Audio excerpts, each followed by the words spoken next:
Okay.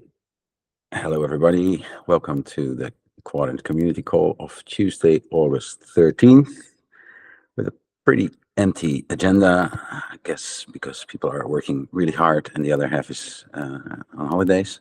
So that's good. I spoke with DJ about the sneak peek of the Helm charts. We're going to not do that today. So that basically means there's nothing on the agenda unless somebody tells me now he or she forgot to edit. Speak up. And if that's not the case, there's also no demos. Somebody wants to talk? No? Yeah, Key, talk. Yeah, I didn't add anything to agenda. I'm sorry, I didn't have time to do it. But I am cooking a couple of things, to discuss in this meeting. If not today, next week, no problem. If we do not have anything, but we do have enough quorum, then I'm happy to add a couple of things like last minute. No problem. Yep, I'm all in favor of last minute. Let's do it. Okay, right. So one of them is, where should I supposed to write it here, right? No, this is the backlog. So here. Okay, so one is about the API versions, the next API versions.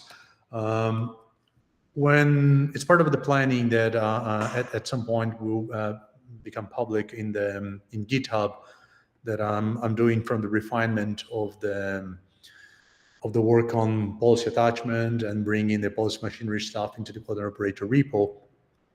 One of the steps regards the changes to the APIs, right? So there are a couple of question marks here on my list, including things such as, number one, if we want to move to plural target refs. So I've been seeing other players that implement policies, Envoy Gateway being the best example that comes to mind right now, already deprecating the singular form of target ref, right, and pointing to users to prefer target refs plural instead, right? So I wonder if we want to do the same thing. That would be one of the changes to the API affecting all kinds of policies. Another one is specifically for DNS policy and TLS policy. We touched on this point a couple of weeks ago, but I don't remember of any decision yet on whether we want to have the section name added to it or not. Meaning, we want for view one to also be able, for those kinds of policies, to target specific listeners within the gateway, or only the entire gateway, only the gateway as a whole, right? For the alt policy and rate limit policies, we do plan to have the section name. And for the section name, also, we need some clarification on after the type, the main type that we target, right? So when you target an HTTP route, it means something. When you target a gateway, it means something else. So anyway, this is a call out, for a decision on adding the section name to the target ref here for all kinds of policies, and having in mind the different kinds of main resources that it targets as well. Craig? So I'm kind of saying a decision that was made a while ago, but we said that was a nice to have, like, rather than a essential to have. So I think we'd like to get it in, but like, we're not going to block it if we don't, kind of thing, So that's where we stand. Okay, good. So I would be more concerned if, not really concerned, but the distinction I want to make here is that if we can make it, then it's okay to do it, right? Yeah. Okay, good. It's preferable. Yeah. Like, okay, being able to target a specific listener with a specific policy is a nice thing to be able to do. And yeah, we'd like to have that support, but if we don't make it, then it doesn't make it, kind of thing. Because I do believe that we can achieve it for those kind of policies with almost zero marginal cost, right? Because of the policy. That's my favorite kind of cost, but I'm not sure that kind of cost exists in real life. Right. The point is that, also we can adapt the business logic, right, for reconciling those kinds of policies in a way that they would now expect this input, not a gateway, not just like, all right, here's a policy, here's a gateway, but rather they would get, here's the policy, and here is, what do you need, right? Just a host name, or a listener of a gateway, or a set of listeners, right? We need to adapt, the API internally, so it gets as input what it needs, to reconcile, including for those cases. Yeah, I think the hidden cost here is probably in the testing, right? Like, you're gonna have to test all those different scenarios. Okay, and the reason why I asked, to step back a little bit, is because I'm planning on bumping the versions of the APIs and the Quadrant operator soon, right? So we also need a decision on what version we want before V1. So do we want to push to bump DNS and TLS to Alpha 2, V1 Alpha 2, and auth and rate limit to V1 Beta 3, and those then will be promoted to V1 without any changes, or we want to align now and call all of them like Beta something or Alpha something, right? And those will become V1. I don't have a super strong opinion on that. I think I would probably go for aligning them rather than not. As long as it's not V1, because we're still making some changes. So I don't have a super strong opinion on that. I don't know if others do. Okay, yeah, I think we kind of we didn't do a good job on the auth policy and rate limit policy by starting straight with Beta and only working with Beta, right? It would be more like Kubernetes is like if we started with Alpha with the proper mini and then Beta, and then hopefully all Beta would be able to promote to stable without any changes. But unfortunately, that's not what we did in the past, right? So we could start another Alpha, probably not, because the leading part is also the version that it's meant to be the stable one, right? So it starts with V1. So we can, I don't see how we could go back to Alpha and still be in V1 for auth and rate limiting. But we can do it for DNS and TLS and bump into Beta if you want, and just to have all Beta. I'm okay with that. Like Beta is, we'll try not to break stuff, right? But no guarantees still. So I think that's okay. And it probably also helps when we want to move to V1 to find and replace will be easier. Okay. I'm feeling that Thomas has an opinion on this. No, I don't. I have a question on the previous one. Like how that, like adding the section name is backward compatible, right? Like if you don't specify the section name, it just falls back to the thing above it. Yeah, sure. If you do not, it's an optional field. Yeah, if you do not specify the section name, then you target the entire resource, right? Yep. Okay, cool. Yeah. Well, and so actually, I do have a sort of an opinion on that second part, where I think like they don't have to be on the same version. It's not so important, because that kind of almost, if that would have to be the case, then it almost communicates that they will, after 1.0, they will all go to the next minor or patch version all like in parallel. They won't. Right, we're going to be sometimes we're going to do more work on Authorino, sometimes we're going to be doing more on limited or sometimes more on DNS. It's going to diverge anyway. It doesn't matter. I mean, that's how I see it. It should reflect itself. But everything is going to go to V1.0. Sorry, I'm interrupting. Go ahead. Go ahead, Craig. Yeah, no worries. Everything's going to go to 1.0 when we release V1 anyway. So. Okay, but do we want to keep doing that also for like the Quadrant 1.1? We want to have all the sub things also at 1.1. Is that how it's going to operate? Releasing 1.0 is a bit different than releasing 1.1, right? So I think you set that baseline as V1, and then you can iterate and say, hey, we've made this new change to auth policy to add this new property, and the API is at V1.1. Like Gateway API, it goes like 1.1, you know, like, and then the resources that move with it, they all move, right, as far as I'm aware. So, what is the alternative you're proposing, Thomas? I'm not quite. No, that we don't really have to care about the version numbers of the underlying components. In my case, like if as a Quadrant user, I only care about the version of Quadrant, but I can see the API, yeah. So I don't really care about this, but yeah. And well, sorry, I thought you were mentioning on the target rep specifically, not on the version of the APIs. So sorry, the section name of the target rep. So just to be clear, the section name thing, I have no personal preference either, right, for TLS or DNS. The question is mainly if we do add that, if that's okay, right? Adding it, as I said, it's relatively cheap, right? It's easy to do.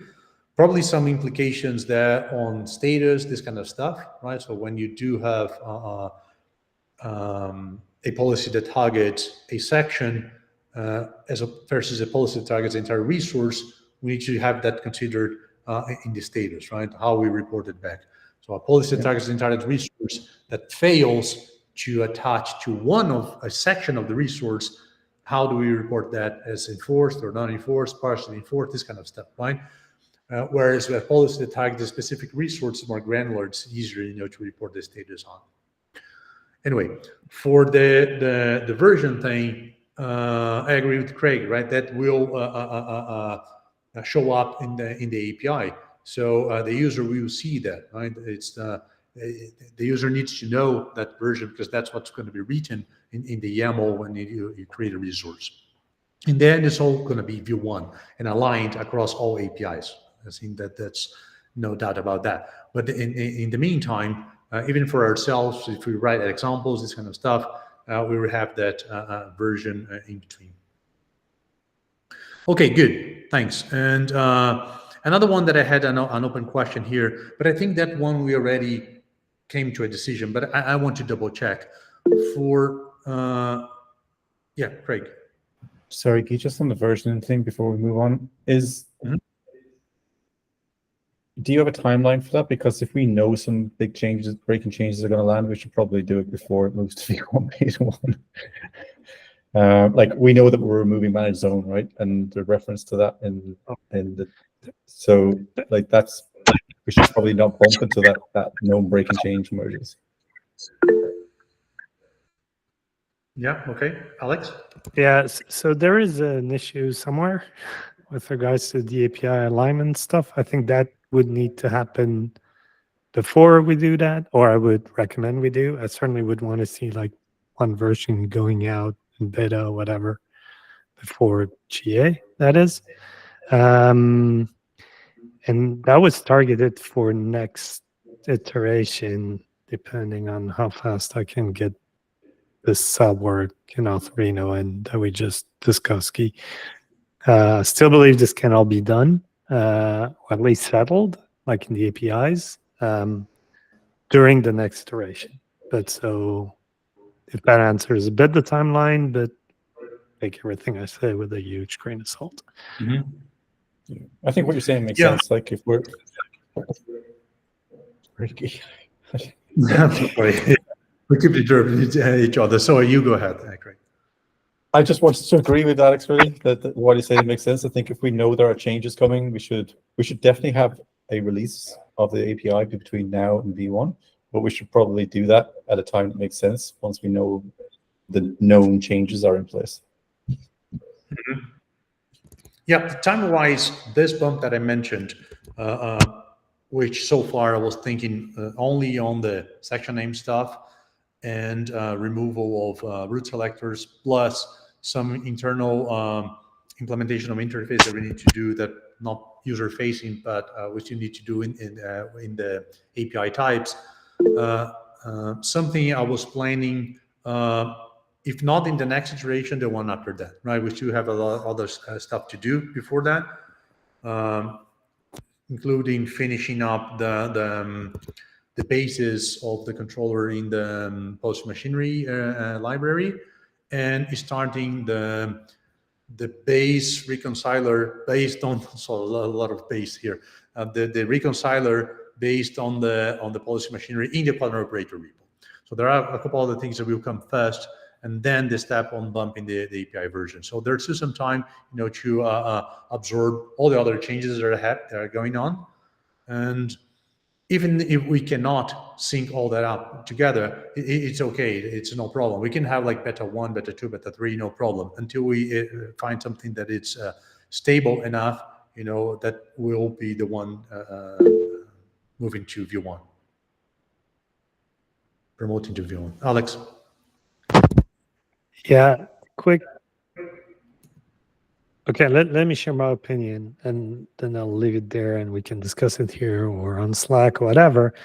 So the side work that I plan on doing, whatever we do in the underlying components, that's Authorino and Limitador, my plan was to only support cell at the quadrant policy level.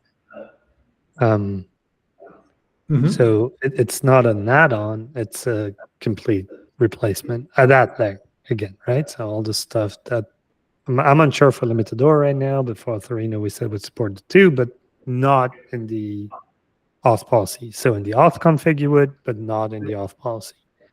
Yeah, no problem. I guess maybe, and totally okay if not everybody agree on this, but in my opinion, at least, throughout the multiple betas that we have before V1, I think it's acceptable if we have breaking changes, right? If we have things like we promote to beta 3 and contains a couple of things, including the current way to access the well-known attributes, and then beta 4, we completely ditch the current way based on GJSON, replace with cell. I'm fine with it, no problem. As long as we do not do that, in V1, it's okay. What I wanted is to be able to get something that is beta, then we define V1 only using aliases, right? So no changes between that less beta and V1.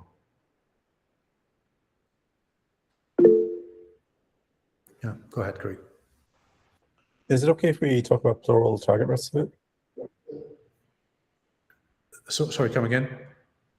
Is it okay if we shift to the plural target refs for just some conversation around that? You mean push it and do not do it now? No. Like I want to talk about what it means. Sure. So we were actually just talking about that today, actually, weirdly enough. So like right now, you would have to create a DNS policy for each gateway, even if you had 2 gateways with the same host in it and you wanted the same policy, right? You would end up with two DNS policies right now. That being said, I'm not sure how common that use case would be, as in defining a host in 2 gateways on a single cluster. Maybe it would for if you had like a multi-AZ setup and you wanted 3 different gateways. Or, well, I don't know. I don't even know if that would work if you want it that way.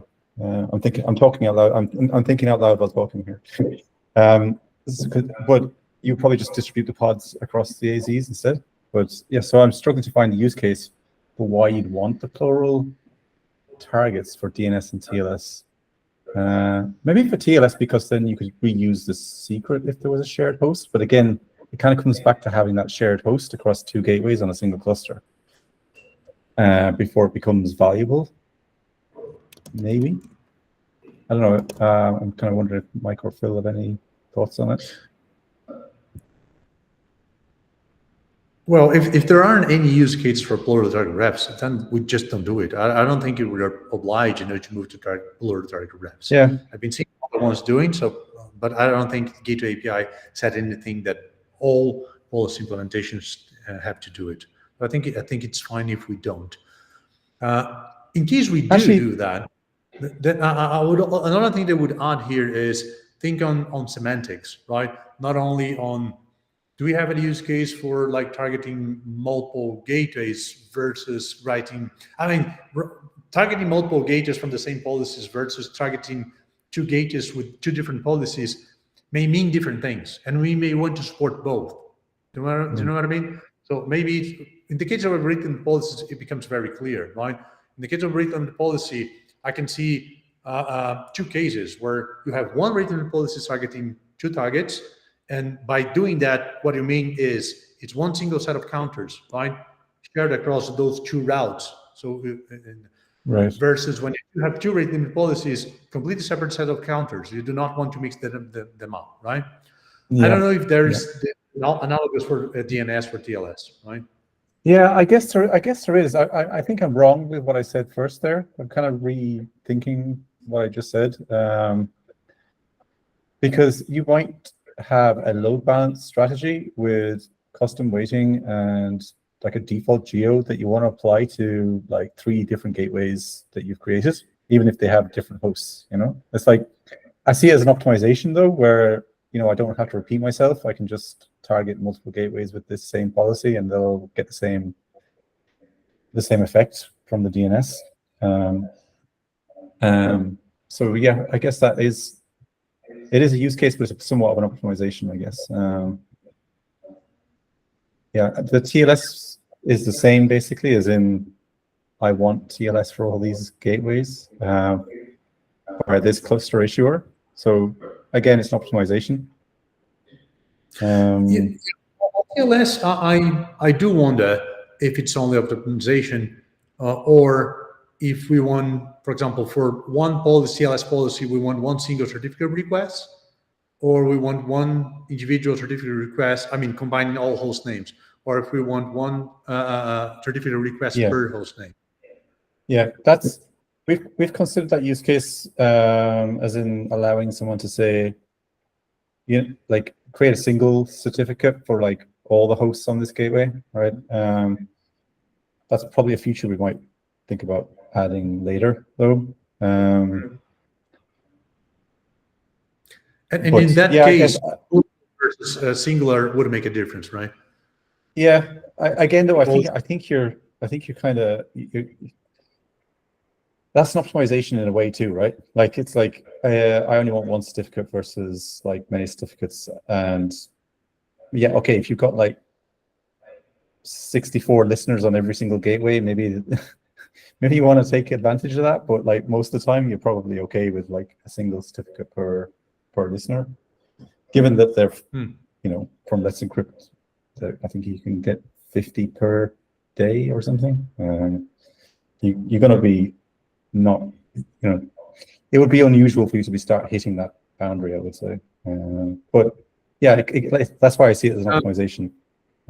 The only maybe I'm gonna say weird reason I can come up with is distribution of the certificates, but maybe that's not enough of a reason. I mean, you want more granularity, right? Distribute this public certificate only containing these host names for this other audience, a different one, and so on. But maybe that's I'm making up. Right?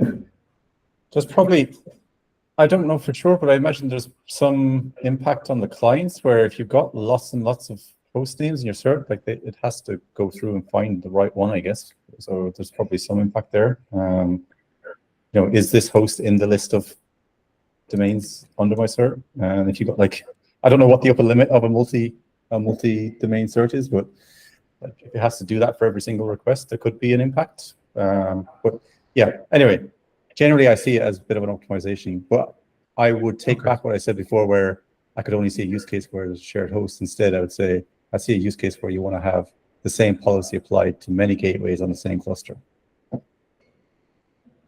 Okay, good enough.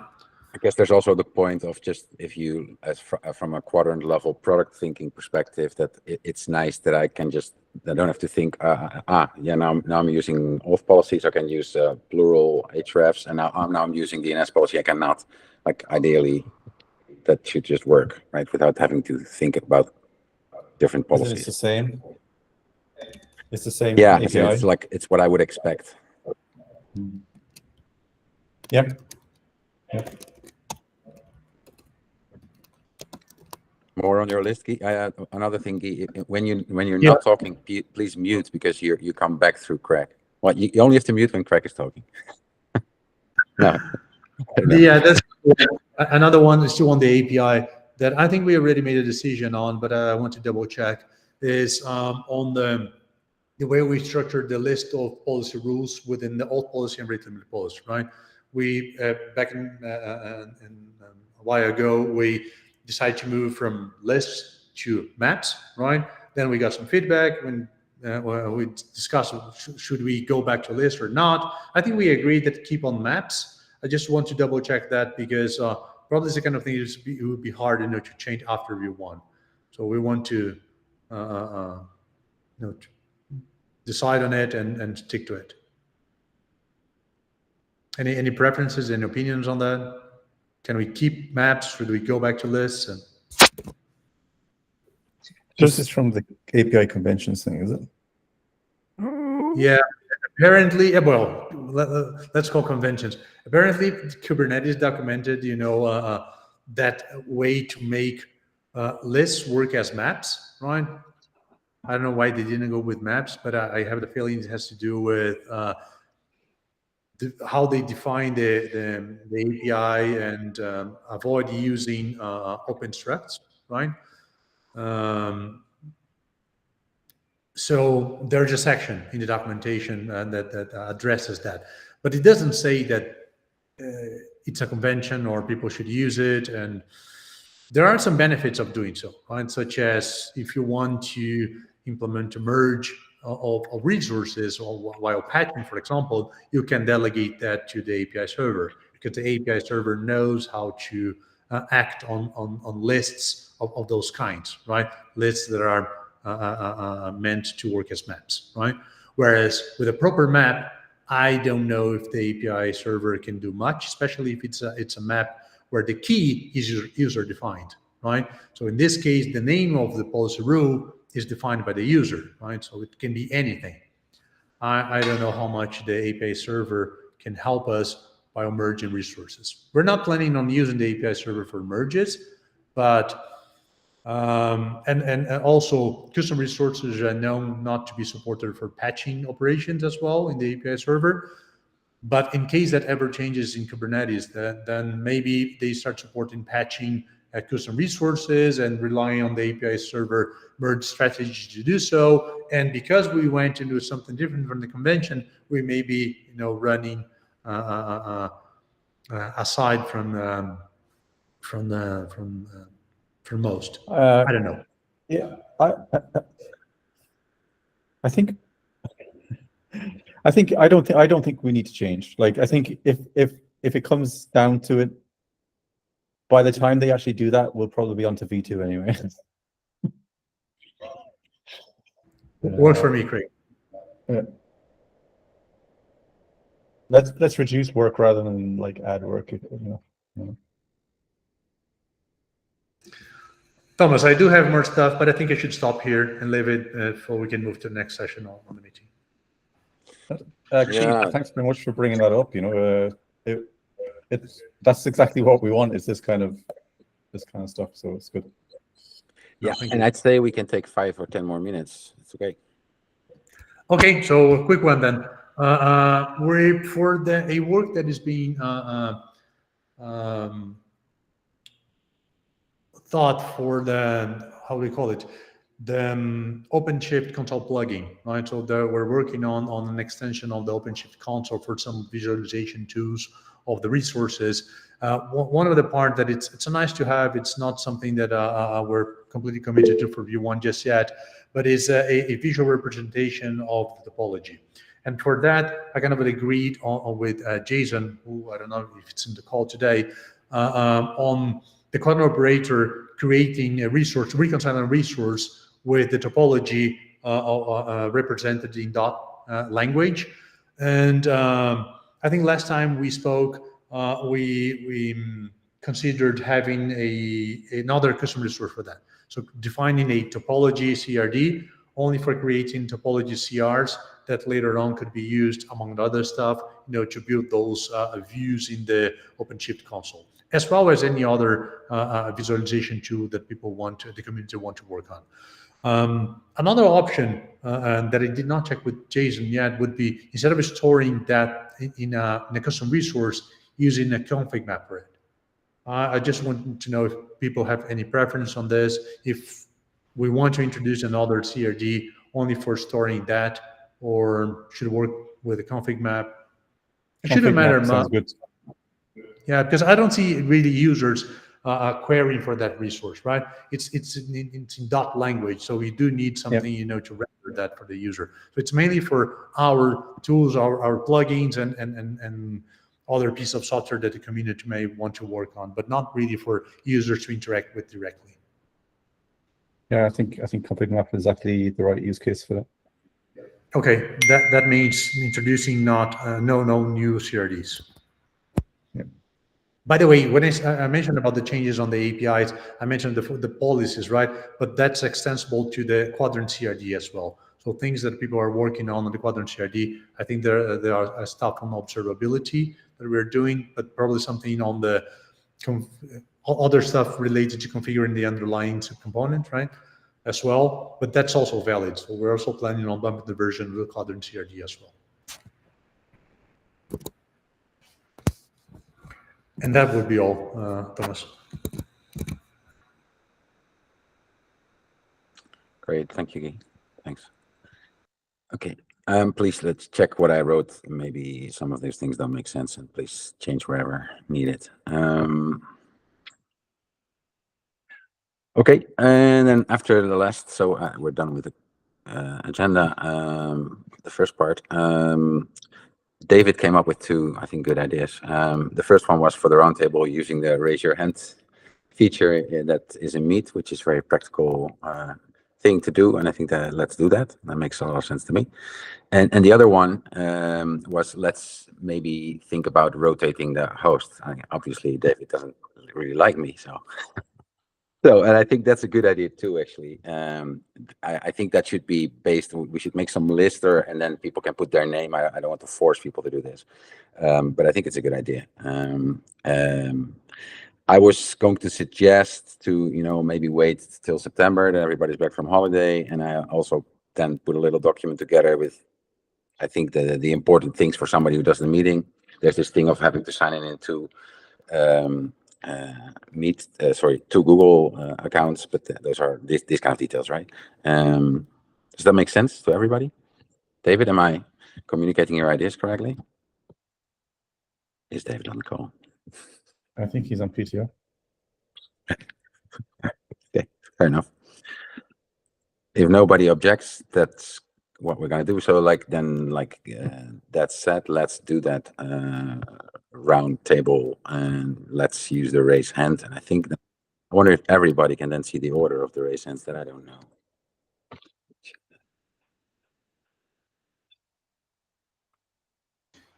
If you see like Thomas Mass Yeah. put down on the list, that might be Yeah. me as an alias. Yeah, no, and raise my hand again. Because it removes it when you talk. Okay, please raise your hand if you want to continue. So this is already failing now. I'm the only one with the raise hand. So please raise your hand if you have something to say about what you did in the last 7 days. I will start myself. So I did think about it a little bit this time.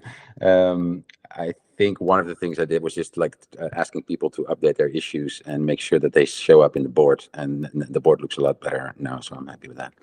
And that said, next on the list is Guy. Working on the state of the world reconciliation for on the policy machinery repo. So it's going to be the basis of the thing we import in the Kuadrant operator for the new reconciler, slowly replacing each individual one, but still based all on controller runtime.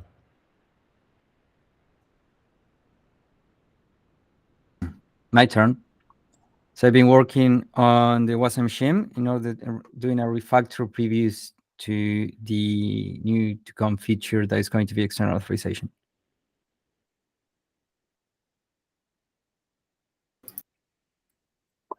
I suppose for me, the only thing really worth noting is a PR was merged that removed configuration of subcomponents from the Kuadrant CR. This was after talking with Rachel on her RFC around the observability API stuff going into it. And in any future we see of that, we shouldn't be configuring components directly within the Kuadrant CR, more like the concepts of it to configure. So that's been removed. That's the Good thing I have.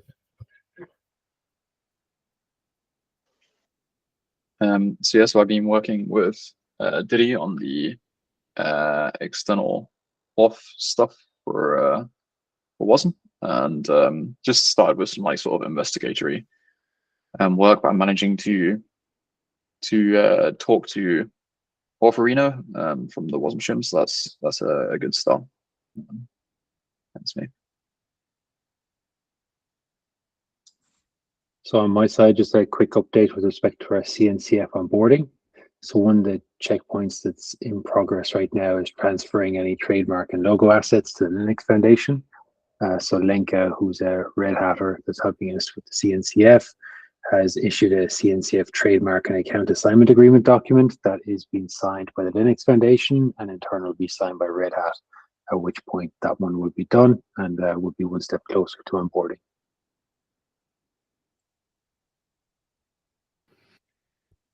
And I guess I, as of this morning, fleshed out the plan to introduce Cell in Authorino with, I think, hopefully, a meaningful plan to introduce Cell as the new way of doing data accesses or navigation, predicate expressions, and I guess string interpolation in our quadrant policies. Yeah, I guess that's the big one. Cool. Thanks. Some of those words I need to look up probably. I'll ask you. Okay, cool. Thanks, Jim. I didn't get yours, so I didn't put it there. Please add it to the doc. Your name is there, but I was distracted. Okay, rotating meeting host. We're gonna do that. Then some community-related things. Somebody tries to say something. Greg, you go, Greg. I was just going to add that I've been working on orphan mitigation, so being able to spot orphan DNS records and alert that there are orphan DNS records. So that's in progress and going well. DNS record orphan mitigation. Auth, did you say? Or orphan, as in no parents. Sorry. Yeah, I'm not native English. And I've got the second part. And Mitigation, just DNS record orphan mitigation.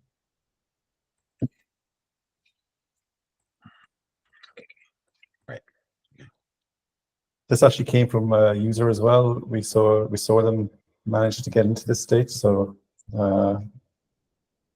it highlights the need, which was good, to be able to spot this type of scenario. Could this also happen in any of the other policies or like components? I don't think so, because this is probably specific to Kubernetes resources that affect external systems.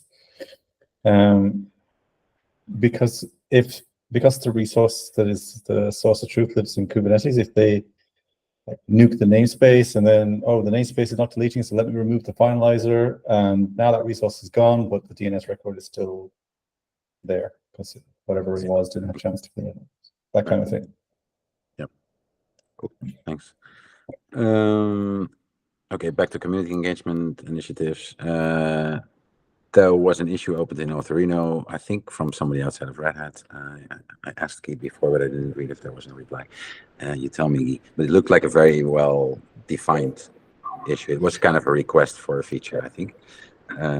Anything to say about that? Yeah, I was expecting that already. There was a conversation on our Slack channel a couple months ago, I guess. So this person, he wanted to contribute and asking about that particular feature. It's a feature that comes every now and then, and we've been always trying to be very careful with that particular request, because it would involve putting Authorino more in the middle of the auth flow, right? In the sense that not only the auth, but the identity flow as well, right? So being a party in identifying the user as well. So it's a kind of thing that, from a principle, we always consider to be a responsibility of the client, right? So Authorino, basically, so the people, because we don't have it there on the agenda, right? But basically, it's a request for making Authorino to support the OIDC flow, so implement the OIDC flow. So be a party that helps the user to obtain a token, right, by implementing the authorization grant flow. And that is the kind of thing that we always consider to be outside of the roles of this component. And now it came as a formal request, right? So I don't know if we want to reconsider it. And I have my opinions, right? Back in the days when we were advised by our identity team inside of Red Hat, they also were of the opinion that it's beyond Authorino, right? Rather, the client is the one that's supposed to implement the flow within the token, and it should be an attribution of Authorino only to validate the tokens, but never to negotiate it on behalf of the user, right? And but because we open an issue for Authorino to support token exchange, which is another thing, right? But it also involves getting a token from the auth server. That person commented on the issue and asking, "Hey, if Authorino is there's a plan for Authorino to get a token from an auth server, could it do it, by implementing authorization grant flow instead, right?" In my personal opinion, that violates a little bit of its responsibilities, but it doesn't mean we shouldn't consider, right? I really don't know what to do here. Maybe we should save some time, to discuss that particular issue in details. Maybe in the auth meeting that we have on Wednesdays. Tomorrow we have one scheduled, or maybe here next week. Okay, fair enough. Yeah, I can bring more details then. Okay. And then to end the meeting on a low note, so Guy wrote a request for a proposal for a talk together with another person who is also one of the core contributors of Gateway API, and that was, we were kind of hoping that would be accepted because it would be like two companies together presenting something, and that seemed to be like the fashionable thing to do, but unfortunately it got rejected. So that kind of sucks. Still looking for ways to still be there in KubeCon, because I think that's important. Yeah, last week we celebrated both two acceptances, right? Two talks, DevOps Barcelona and a KDC event in Portugal. This week, we do had the rejection from KubeCon, not only for this talk that you mentioned, but also the second one. And I think that rules all of our options, to present there, at least in the general track, right? Maybe we can still get something in the maintainers one. Not so sure, because not only we've just been accepted, but as far as I know, sandbox projects do not have a track as maintainers, but they need to be at least incubating to get one.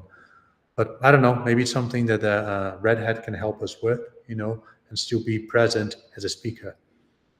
But from the proposals we sent so far, they're being both rejected. Yeah. And that's okay.